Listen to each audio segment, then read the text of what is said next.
తెలుగు పండితులు, ఉభయ భాషా ప్రవీణులు, పిల్లల ప్రముఖ వైద్యులు డాక్టర్ పురుషోత్తమరావు గారి సారథ్యంలో, ఆధ్వర్యంలో, సౌజన్యంతో నిర్వహింపబోయేటువంటి ఈనాటి కార్యక్రమంలో పదకవితా పితామహుడు తాళపాక అన్నమయ్య గారి పదరచన సేవలో, పదరచన ప్రచారంలో భాగంగా నిర్వహిస్తున్న గీతాంజలి వారు సమర్పించేటువంటి అన్నమయ్య గీతాంజలికి సంకీర్తన వారు సమర్పిస్తున్న అన్నమయ్య గీతాంజలి కార్యక్రమానికి చేసిన ఆహ్వానితులకు, అతిథులకు, అన్నమయ్య సాహిత్యాభిమానులకు, సంగీతాభిమానులకు అందరికీ సంకీర్తన సంస్థ పక్షాన స్వాగతం, సుస్వాగతం. ఈనాటి కార్యక్రమాన్ని ప్రారంభించబోయే ముందు దీనికి మూలకర్త అయినటువంటి అన్నమాచార్యుల వారి గురించి 2 మాటలు మనం ప్రస్తావించుకుని కార్యక్రమంలోకి వెళదాం. ఈనాటి వేదిక కానీ, ఈ కళా ప్రాంగణాన్ని కానీ చూసినట్లయితే మీకు అర్థమవుతూ ఉంటుంది అన్నమయ్య మీద ఎంత భక్తితో, ఎంత ఆరాధనతో, ఎంత సదభిప్రాయంతో ఈ కార్యక్రమాన్ని ఇలా ఏర్పాటు చేశారో ఒకసారి వేదికటువంటి నా ఖడ్గానికి మారు రూపమైనటువంటి సాక్షాత్తు శ్రీహరి అవతారమైనటువంటి అన్నమయ్య వ్రాసినటువంటి పదములను చిన్నారులు పాడుతున్నారు ఇక్కడ బ్రహ్మాండమైన వాద్య సహకారంతో. నా కీర్తనలు, అన్నమయ్య నన్ను ప్రశంసించిన కీర్తనలు, అన్నమయ్య నా స్వరూపాన్ని భక్తులకు, లోకానికి అందించిన కీర్తనలు పాడుతున్నారు. నేను వెళ్ళకపోతే ఎట్లా అని చెప్పి ఆయన తరలి వచ్చారు. ఆయనతో పాటు అక్కడ అల్వేలు మంగమ్మ, పద్మావతి కూడా అక్కడ ఉన్నారు. అన్నమాచార్యుల వారు 15వ శతాబ్దానికి చెందినటువంటి పదరచయిత. ఒక్కొక్క రచయిత ఒక్కొక్క ప్రక్రియను ఎంచుకుంటూ ఉంటాడు. కొంతమంది పద్యాలు, కొంతమంది గద్యాలు, కొంతమంది అనుష్ఠుపులు, కొంతమంది శ్లోకాలు, ఇట్లా రకరకాలుగా ఉంటూ ఉంటాయి. అన్నమయ్య తాను ఎంచుకున్న మార్గం పదరచన. 15వ శతాబ్దంలో ఇది ప్రారంభించినప్పటికీ, 16వ శతాబ్దంలో కొంత ప్రాచుర్యం జరిగినప్పటికీ, తర్వాత కొంచెం నిశ్శబ్దత ఏర్పడింది ఈ పద ప్రచారంలో. 20వ శతాబ్దంలో మళ్ళీ ఊపందుకుంది. తిరుమల తిరుపతి దేవస్థానం వారి ప్రోత్సాహంతో, ఆసరాతో ఎన్నెన్నో కీర్తనలు స్వరపరచబడి మహానుభావులైనటువంటి అనేక మంది వాటిని స్వరపరిచారు. మన తెనాలిలో కూడా డాక్టర్ గారు లాంటి వారు, ఇంకా కొంతమంది సంగీత గురువులు ఉన్నారు. చివరిలో వారందరినీ మనం సన్మానించుకోబోతున్నాం. వాళ్ళందరూ కూడా ఇక్కడ అన్నమయ్య కీర్తనలు ప్రచారం అవడానికి విశేషమైన కృషి చేస్తున్నారు. మరి మిగతా ప్రాంతాల్లో ఎలా ఉందో కానీ మన తెనాల్లో మాత్రం అన్నమయ్య పదములు జరుగుతున్న ప్రచారాన్ని జరుగుతున్నంత విశిష్టత మరో చోట ఉందా అని అనుమానం వచ్చేంతగా ఇక్కడ గురువులు పిల్లల్ని తయారు చేస్తున్నారు. ఆయన రాసినటువంటి కీర్తనలో మనకి లభ్యమయ్యేవి అతి స్వల్పమే. వాటిలో మనవి కొన్ని తీసుకుని ఇక్కడ ఈ సంస్థ వారు ఇందాక చెప్పారు, వడపోసామని చెప్పారు. సామాన్యమైన వడపోత కాదండి ఇది. ఒక బంగారాన్ని తీసుకుని అది నిజమైన బంగారం అవునా కాదా అని నిర్ణయించడానికి గీటు రాయి పెట్టి గీసి గీసి గీసి స్వర్ణకారుడు ఎలా అది స్వచ్ఛమైన బంగారం అని తేలుస్తాడో ఆ విధంగా ఈ గాయనీమునుల యొక్క శక్తి సామర్థ్యాలను, అనుభవాన్ని ఆ రకంగా తీసుకుని గౌరవజ్జల ఆంజనేయ శాస్త్రి గారి యొక్క పర్యవేక్షణలో, వాద్య సహకారంతో కొన్ని కీర్తనలు మాత్రమే, మన సమయానుకూలంగా కొన్ని కీర్తనలు మాత్రమే ఇక్కడ పాటించడం జరుగుతూ ఉంటుంది. ఈ కీర్తనలన్నీ కూడా అన్నమయ్య గారి కీర్తనలు కొన్ని శృంగారం, కొన్ని భక్తి, కొన్ని వైరాగ్యం, ఇట్లా రకరకాలుగా ఉన్నాయి. అందులో కొన్ని జానపదాలు ఉన్నాయి, కొన్ని సంప్రదాయ కీర్తనలు ఉన్నాయి, కొన్ని పౌళింపు సేవలు ఉన్నాయి, కొన్ని మేలుకొలుపులు ఉన్నాయి. ఇట్లా రకరకాల వైవిధ్యభరితమైనటువంటి భావ సంపుటితో కూడినదే అన్నమయ్య యొక్క పదరచన ప్రభావం. అందులో ఆ కీర్తనలోకి ప్రవేశించబోయే ముందుగా మనం భారతీయ సాంప్రదాయంలో కలౌ సంకీర్తనాముక్తి అని ఒక సూక్తి ఉంది మనకి.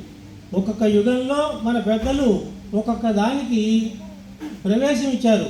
ఒక యుగంలో జపం, ఒక యుగంలో యాగం, ఒక యుగంలో ధ్యానం, ఒక యుగంలో కీర్తన గానం.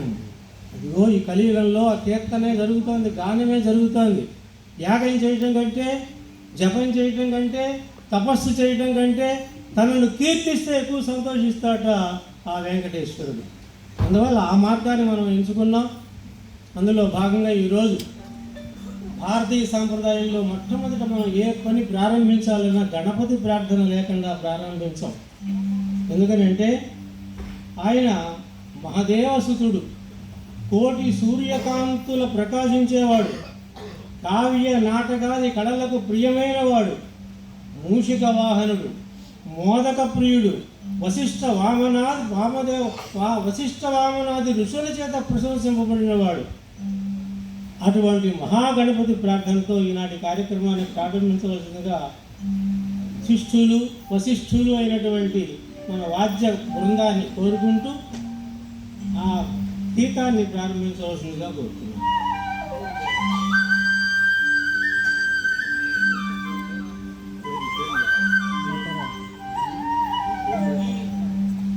ప్రార్థన చేసేటువంటి వారు శ్రీమతి శ్రీకాంతి, దివ్యశ్రీ, రాజ్ఞేశ్వర లక్ష్మి చేస్తున్నారు.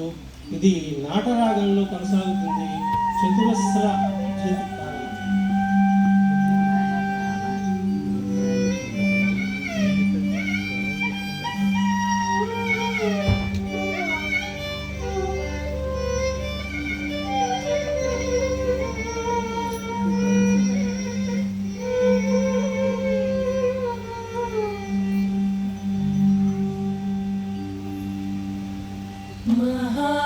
महागणपतिं मनसा स्मरामि, महागणपतिं मनसा स्मरामि, महागणपतिं मनसा स्मरामि, महागणपतिं मनसा स्मरामि, महागणपतिं मनसा स्मरामि, वसिष्ठ वामदेवादि वन्दित महागणपतिं मनसा स्मरामि, वसिष्ठ वामदेवादि वन्दित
ప్రారంభంలోనే ఆయనకి నిద్ర ఏమిటి, ఆయనకి మేలు కలపటం ఏంటి ఆయన్ని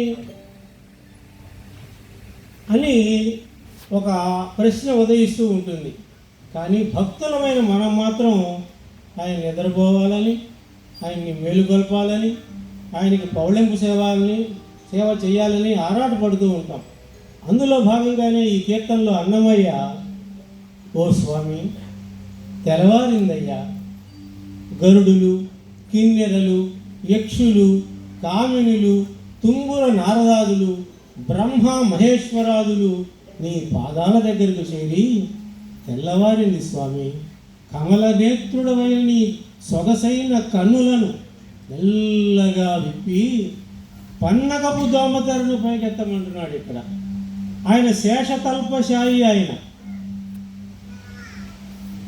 ఆ శేషతల్పుని యొక్క ఆ పడగల్నే ఆయన దోమతెరగా పెడుతున్నట్ట వెంకటేశ్వరునికి, వెంకటేశ్వర స్వరూపుడైన నారాయణమూర్తికి. ఇక్కడ చాలా విచిత్రం చూడండి. ఆయన పడుకునేదేమో పాము, ఆయన వాహనమేమో గరుడు. ఈ రెండు బద్ధశత్రువులు, జన్మశత్రువులు, ఈ రెండు ఆజన్మ శత్రువులు కూడా. ఏమిటి ఇది మరి దేనికి సంకేతం? ఓ పక్క పాము మీద పడుకుని గరుత్మంతుడి మీద తిరుగుతుంటే ఆ రెండు ఎలా సఖ్యతగా ఓ చోట మెరుగుతున్నాయంటే దీని ద్వారా లోకానికి ఒక సందేశం ఇస్తున్నాడు ఆయన. సర్వజీవులు సమానమే, సర్వప్రాణులు కలిసిమెలిసి బ్రతకాలి. ఏది కవి చెప్పినా కూడా ఆ కవిలో ఒక సమాజ శ్రేయస్సు ఉంటుంది, దాన్ని మనం వెతికి పట్టుకోగలగాలి. అలా సర్వజీవులు ఒకటే అని చెబుతూ పన్నగము దోమతెరను పైకెత్తి ఈ లోకాలను నీ భక్తుల్ని పాలించడానికి నిద్రలే స్వామి అని ప్రార్థిస్తున్నాడు అనునయంగా అన్నమయ్య.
దేవతలు మునులు అల్ల నల్ల నంద వింద అదిగో వారే తెల్లవారు జామెకి దేవతలు మునులు అల్ల నల్ల నంద వింద అదిగో వారే చల్లని తమ్మిరేకుల సారసపు కన్నులు చల్లని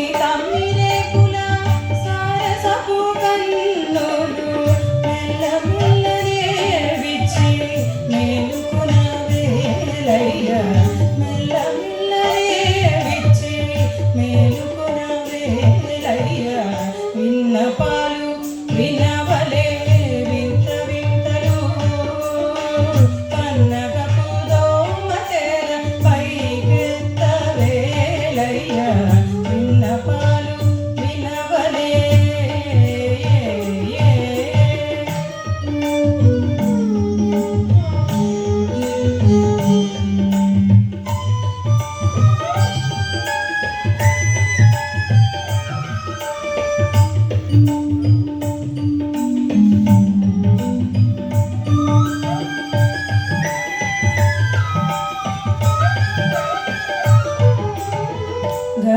కిన్నెర యక్ష కామినులు గములై విరహపు గీతముల వింతాల పాల గరుడ కిన్నెర యక్ష కామినులు గములై విరహపు గీతముల వింతాల పాల పరి పరి విందముల పాడేరు నిన్నదివో పరి పరి విందముల పాడేరు నిన్నదివో సిరి మొగముదరచి చిత్తగించవేలయ్య సిరి మొగముదరచి చిత్తగించవేలయ్య విన్నపాలు వినవలే వింత వింతలు పన్నగపు దోమతెర పైకెత్తవేలయ్య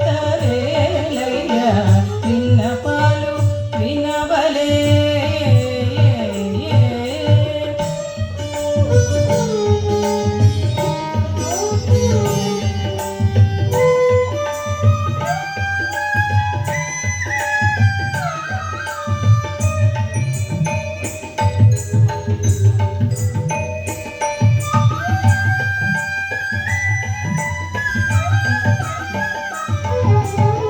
పొంకపు శేషాదులు తుంబురు నారదాదులు పంకజ భావాదులు నీ పాదాలు చేరి పొంకపు శేషాదులు తుంబురు నారదాదులు పంకజ భావాదులు నీ పాదాలు చేరి అంకెలనున్నారు లేచి అలమేలు మంగను అంకెలనున్నారు లేచి అలమేలు మంగను వెంకటేశ్వర రెప్పలు విప్పి చూసిలేవయ్య వెంకటేశ్వర రెప్పలు విప్పి చూసిలేవయ్య విన్నపాలు వినవలే వింత వింతవు కన్నగపు దోమతెర పైకెత్తవేలయ్య విన్నపాలు వినవలే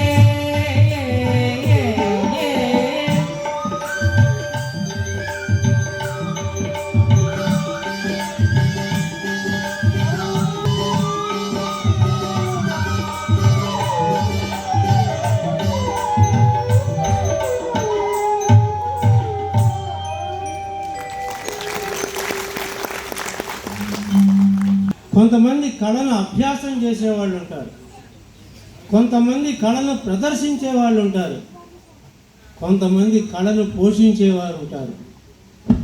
ఇప్పుడు మన ఎదురుగా ఆ వేదిక మీద కూర్చున్న ఈ కార్యనిర్వాహకులు డాక్టర్ పురుషోత్తమరావు గారు కళను అధ్యయనం చేస్తారు, కళను అభ్యాసం చేస్తారు, కళను ప్రదర్శిస్తారు, కళను పోషిస్తారు. ఇన్ని లక్షణాలు ఉన్న వ్యక్తి ఈ సంకీర్తన సంస్థను నడుపుతున్నారు. అన్నమయ్య కీర్తనలు ప్రచారం చేయాలి, అన్నమయ్య కీర్తనల్ని పాడే వాళ్ళకి మనం అండగా నిలబడాలి అనే ఉద్దేశంతో నడుము కట్టిన డాక్టర్ గారు నేను కూడా ఒక కీర్తన ఎందుకు పాడకూడదు, నాకు కూడా అన్నమయ్య అంటే మహాభక్తి కదా, మహా ఆరాధన కదా అని చెప్పి కృషి చేసి ఫలితం సాధిస్తున్నారు పురుషోత్తమరావు గారు. ఈ విన్నపాలు వినవలే వింత వింతలు అనేటువంటి కీర్తనని వారికి నిర్దేశించుకున్నారు. భౌళి రాగంలో, ఆది తాడంలో. అది అయిపోయింది. ఇప్పుడు మరొక పాట నారాయణతే నమో నమో. ఆ గీతంలోకి వచ్చాం మనం. నేను ఇంకా వెనక్కి పెడుతున్నా. పురుషోత్తమరావు గారు ముందుకెళ్ళాలని నాకు కనుసైగ చేశారు. అన్నమయ్య పదములన్నీ దేశీయ పదాలే, అచ్చ తెలుగు పదాలు ఎక్కువ ఉంటాయి అందులో. అలానే ఆయనకు సంస్కృత భాష రాదనుకోవడానికి వీలు లేదు. సంస్కృత భాషలో కూడా కొన్ని కీర్తనలు ఆయన రచించారు. తన పాండిత్యం ఎంతటిదో ఆయన ఆ కీర్తనలో చూపించారు కూడా. అయితే ఆయన సరళమైన పదాలనే ఎన్నుకున్నారు.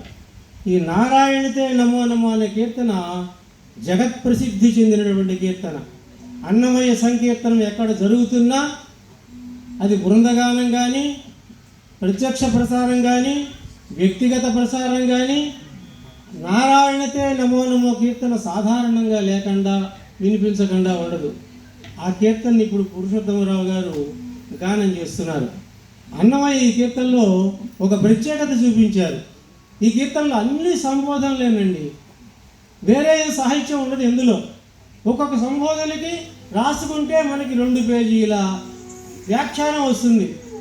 అంత వ్యాఖ్యానం చెప్పుకునే అవసరం లేదు. కాబట్టి ఈ కీర్తనలో ఉన్న సంబోధనలు ఒక్కసారి మనం మురహర, భవహర, ముకుంద, మాధవ, గరుడగమన, పంకజనాభ, పరమపురుష, భవబంధ విమోచన, నరమృగ శరీర ఇటువంటి సంబోధనలన్నీ ఈ కీర్తనలో జొప్పించారు అన్నమయ్య గారు.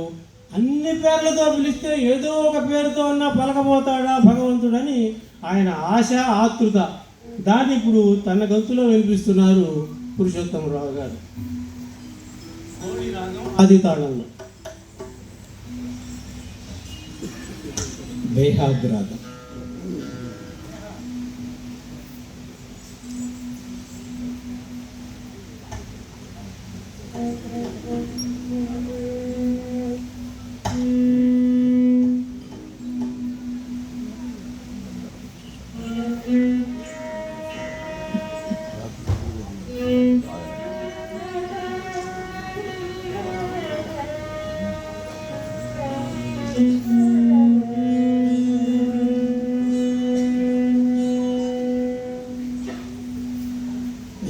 नारायणते नमो नमो, नारायणते नमो नमो, नारायणते नमो नमो, नारद संत नमो नमो, नारायणते नमो नमो, नारद संत नमो नमो, नारायणते नमो नमो,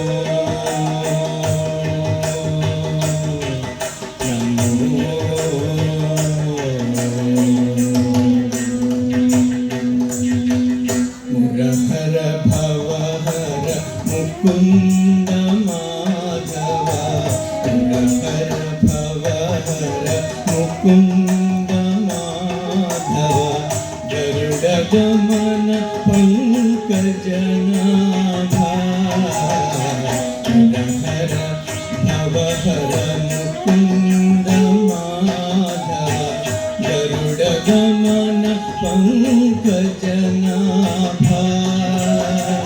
परम पुरुष भवबंध विमोचना, परम पुरुष भवबंध विमोचना, परम पुरुष भवबंध विमोचना, नरमृग शरीर नमो नमो, परम पुरुष भवबंध विमोचना, नरमृग शरीर नमो नमो, नमो नरमृग शरीर नमो नमो,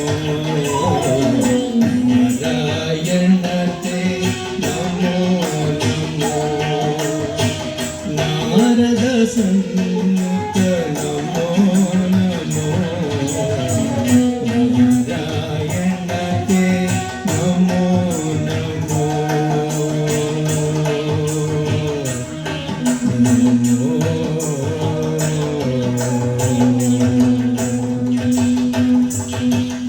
जलधिशयन रविचंद्र विलोचना, जलधिशयन रविचंद्र विलोचना, जलरुह भवनुत चरणयुगा, जलधिशयन रविचंद्र विलोचना, जलरुह भवनुत చరణయుగా బలిబంధన గోపవధూ వల్లభ బలిబంధన గోపవధూ వల్లభ బలిబంధన గోపవధూ వల్లభ నళినోదరతే నమో నమో బలిబంధన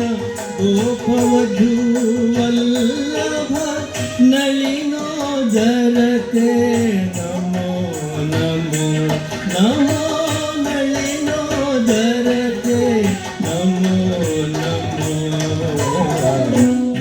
నారాయణతే నమో నమో నారద సన్నుత నమో నమో నారాయణతే నమో నమో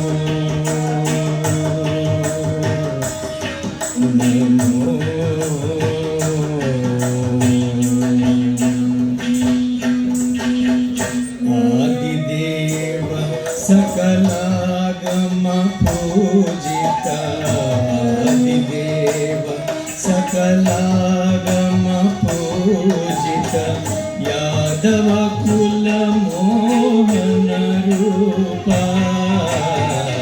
ఆదిదేవ సకలాగమ పూజిత యాదవ కుల మోహన రూప వేదోద్ధర శ్రీ వెంకటనాయక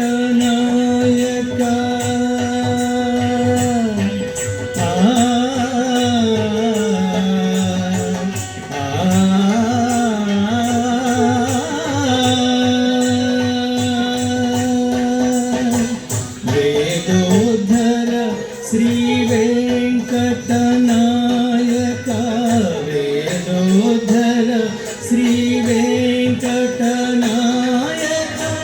నాద ప్రియతే నమో నమో వేదోద్ధర శ్రీ వెంకటనాయక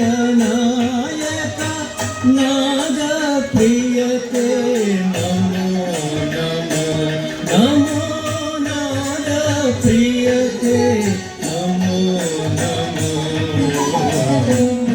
నారాయణతే నమో నమో నారద సన్నుత నమో నమో నారాయణతే నమో నమో నారద సన్నుత నమో నమో నారాయణతే నమో నమో నమో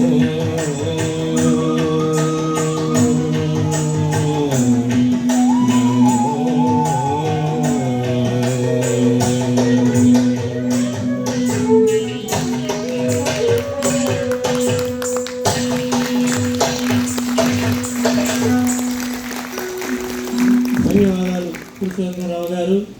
ఎంతో భక్తితో, రక్తితో, అనురక్తితో, శ్రద్ధతో, మంచి సాధనతో ఈ పాటను పాడారు. ఇప్పుడు మీ కరతాళధ్వనులు వారు పాడినందుకు వచ్చాం మనందరం. మరి ఇంతమంది గాయనుల చేత, ఇంతమంది వాద్య బృందం చేత ఈ కార్యక్రమం ఏర్పాటు చేసినందుకు ఇంకొకసారి కరతాళధ్వనులు మనం వారికి అందజేయచ్చు. ఆ ఉత్సాహంతో, ఆ ప్రోత్సాహంతో ఇటువంటి కార్యక్రమాలు వారు ఇంకా అనేకం చేస్తారు. సహజంగా లోకంలో పొగడత అనేది ఒక బ్రహ్మసూత్రం ఉందండి, అందరికీ తెలిసిన విషయమే ఇది. మనకి ఒక పని కావాలంటే అక్కడికి వెళ్ళి కొంచెం మెచ్చుకోలుగా మాట్లాడాలి. మా వేమూరు విజయభాస్కర్ లాంటి వాళ్ళు దీనికి వ్యతిరేకం. ఆయన ముందు కుండ బద్దలు కొడతారు అంతే, తర్వాత పొగడతా. కానీ లోకంలో సహజంగా ఉన్నది, బిడ్డల్ని మెచ్చుకున్నారనుకోండి తల్లిదండ్రులు మహా ఆనందపడిపోతారు. తండ్రి దగ్గరికి వెళ్ళి 10 రూపాయలు అప్పు కావాలి, 100 రూపాయలు అప్పు కావాలంటే, అబ్బా మీ వాడు ఏమి కాంతండి ఎట్లా ఉన్నాడండి అంటే మీకు 100 రూపాయలు ఇచ్చి పంపించేస్తాడు. దూడను గంగడోలు నిమిరితే ఆవు దూడలకి తల్లి ఎక్కువ పాలు ఇస్తుందిటండి. అది శాస్త్రవేత్తలు కనిపెట్టిన విషయం. అట్లాగే భక్తుల్ని కనుక పొగుడుతుంటే భగవంతుడు ఇష్టపడతాడు. ఇది లోకంలో సహజమైన విషయం. ఆ సూత్రాన్ని కనుక్కున్నాడు, బ్రహ్మసూత్రాన్ని అన్నమయ్య. ఎన్నిసార్లు పిలిచినా వెంకటేశ్వర స్వామి తన వైపు చూడటల్లా, తన మొర ఆలకించుకోవటల్లా, తనని దగ్గరికి తీసుకోవటల్లా. దీనికి ఏమిటా కిటుకు అని ఆలోచించాడు అన్నమయ్య. వెంకటేశ్వర స్వామికి బాగా ఇష్టమైన వాళ్ళు ఎవరు అనుకున్నాడు. ఇంకెవరు? అలివేలు మంగమ్మ. అలివేలు మంగమ్మను కనుక పొగిడితే ఖచ్చితంగా వెంకటేశ్వరుడు నన్ను అనుగ్రహిస్తాడు అని ఆ మార్గాన్ని ఎంచుకున్నాడు అన్నమయ్య. అందుకనే ఈ కీర్తనలో ఆమె సౌందర్యాదులను చక్కగా వర్ణిస్తున్నాడు.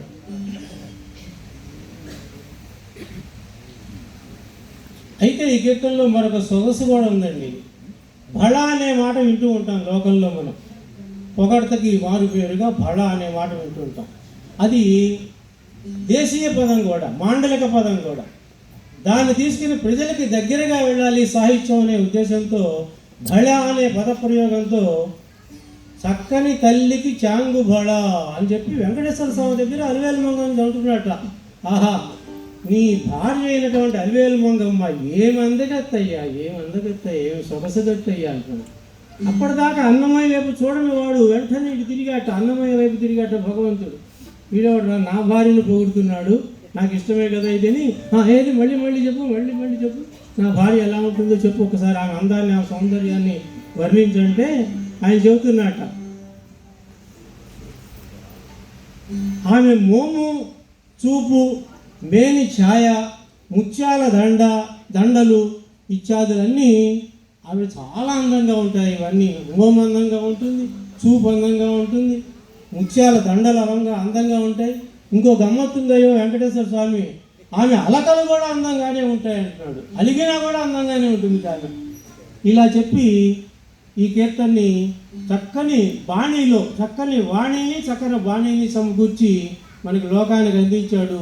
చక్కని తల్లికి చాంగు బళ, పాడి రాగం, ఆది తాళం, కుమారి దేవి లలిత ఈ పాటని చక్కగా మనకు అందిస్తోంది. ఈ పాట పాడేటప్పుడు మనం కదలకపోయినా మన మనసు కదులుతుంది, నృత్యం చేస్తుంది, దానికి అనుగుణంగా సాగుతుంది ఈ చక్కగా ఈ కీర్తన కూడా.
చాంగు భళ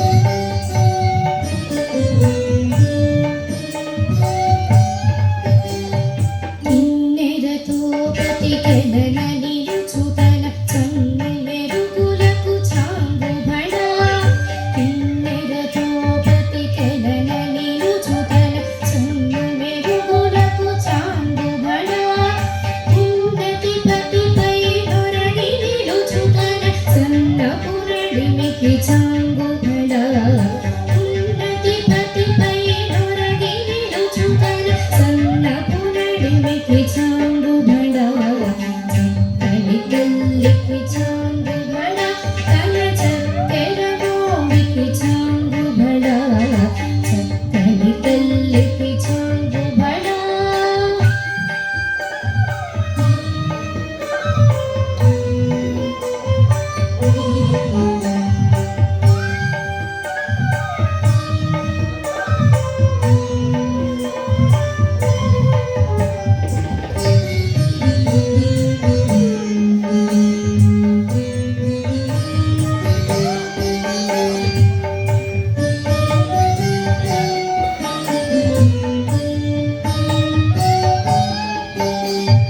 జిందెపు ముత్యపు సరుల హారముల చందన గంధికి చాంగు భళ జిందెపు ముత్యపు సరుల హారముల చందన గంధికి చాంగు భళ ఇందై వెంకట విభు పెళచిన కర సంధి గండలకు చాంగు భళ ఇందై వెంకట విభు పెళచిన కర సంధి గండలకు చాంగు భళ చక్కని తల్లికి చాంగు భళ తన చక్కెర మోవికి చాంగు భళ చక్కని తల్లికి చాంగు భళ తన చక్కెర మోవికి చాంగు భళ చక్కని తల్లికి చాంగు భళ భళ భళ భళ భళ భళ భళ భళ భళ భళ.